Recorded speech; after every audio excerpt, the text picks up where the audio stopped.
ওষুধ উৎপাদন আর রপ্তানিতে ভালো অবস্থানে থাকলেও কাঁচামাল উৎপাদনে এখনো পিছিয়ে বাংলাদেশ। তবে উদ্যোক্তারা বলছেন, কাঁচামাল উৎপাদনে স্বয়ংসম্পূর্ণ হলে বিশ্ববাজারে তৈরি পোশাকের মতোই ওষুধ রপ্তানিতেও শীর্ষ অবস্থানে যাওয়া সম্ভব। সেজন্য দরকার কার্যকর উদ্যোগ আর সরকারের নীতি সহায়তা। আরও জানাচ্ছেন গোলাম কাদের রবো। ওষুধ উৎপাদনে প্রায় স্বয়ংসম্পূর্ণ হলেও এর কাঁচামাল উৎপাদনে এখনও পিছিয়ে বাংলাদেশ। 85% কাঁচামালই আনতে হয় বিদেশ থেকে, ফলে উৎপাদন খরচ বেশি পড়ছে। বিশ্ববাজারে প্রতিযোগিতাতেও পিছিয়ে পড়ছে দেশ। সরকার ওষুধের কাঁচামাল উৎপাদনে এপিআই শিল্প পার্ক গড়ে তোলার উদ্যোগ নিলেও এখনও শেষ হয়নি কাজ। যে আমাদের ওষুধের র মেটেরিয়াল তৈরি করতে হবে। র মেটেরিয়াল তৈরি করতে হলে প্রথম জিনিস, যে কয়েকটা জিনিস প্রয়োজন, সেটা হলো কেমিস্ট্রিতে দক্ষ জনবল লাগবে, আর প্রাইমারি এনার্জির সহজলভ্যতা থাকতে হবে। আমাদের এই দুটিতেই এখনো পর্যন্ত আমরা যা প্রয়োজন তা নাই।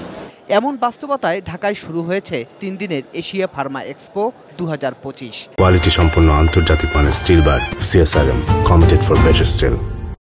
যেখানে অংশ নেয়া দেশি বিদেশি কোম্পানিগুলো তুলে ধরছে এ শিল্পের যন্ত্রাংশ আর কাঁচামালের বিভিন্ন দিক। বিকন ফার্মার অঙ্গ প্রতিষ্ঠান অ্যারেবা ক্যাপসুল লিমিটেড দেশের দ্বিতীয় কোম্পানি হিসেবে দেশেই তৈরি করছে ক্যাপসুল সেল, যা আগে বিপুল পরিমাণ আমদানি করতে হতো। এখন দেশে তৈরি হওয়ায় বেঁচে যাচ্ছে সময় আর বিদেশি মুদ্রা। ক্যাপসুল ফিলিং মেশিনস এবং অন্যান্য যত হাই স্পিড মেশিনস আছে, সেখানে আমরা আমাদের ট্রায়াল করেছি।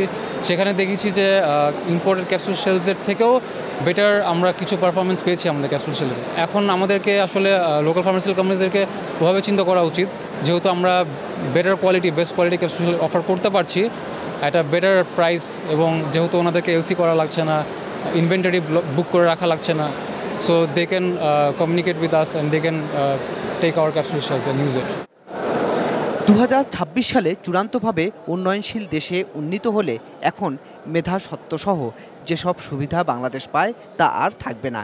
এই বিষয়টি আমলে নিয়ে এখনই পদক্ষেপ নেওয়ার তাগিদ উদ্যোক্তাদের। যে গভর্নমেন্ট যদি আমাদের রেজিস্ট্রেশন তাড়াতাড়ি দেয়, তাহলে আমাদের ওই ওষুধগুলো তৈরি করতে পারবো এবং আমাদের প্যাটেন্টের থেকে আমরা মুক্ত।